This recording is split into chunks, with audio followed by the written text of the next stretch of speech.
If your Lasko heater isn't working properly, start with the built-in safety features and basic reset process.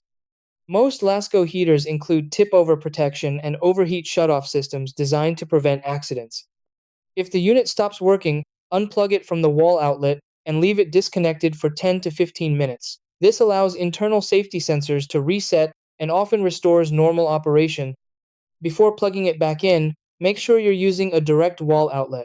Avoid extension cords or surge protectors as they can restrict power flow and create fire hazards. Also confirm the heater is placed on a flat, stable surface with plenty of airflow around it to prevent overheating or tip-over activation. If the heater still won't turn on, check the thermostat setting.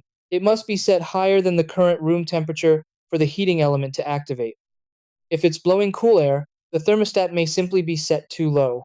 For units that cycle on and off repeatedly, dust buildup inside the vents could be triggering the overheat protection, so cleaning may help. In more advanced cases, inspect the heating element for visible damage, such as discoloration or broken coils, but only after unplugging the unit. Some tower models also contain an internal fuse that can blow during a surge. Testing and replacing this requires a multimeter and the correct fuse rating. If you see a blinking 88 or similar error, it may indicate a faulty thermostat or thermistor sensor, which typically requires professional service.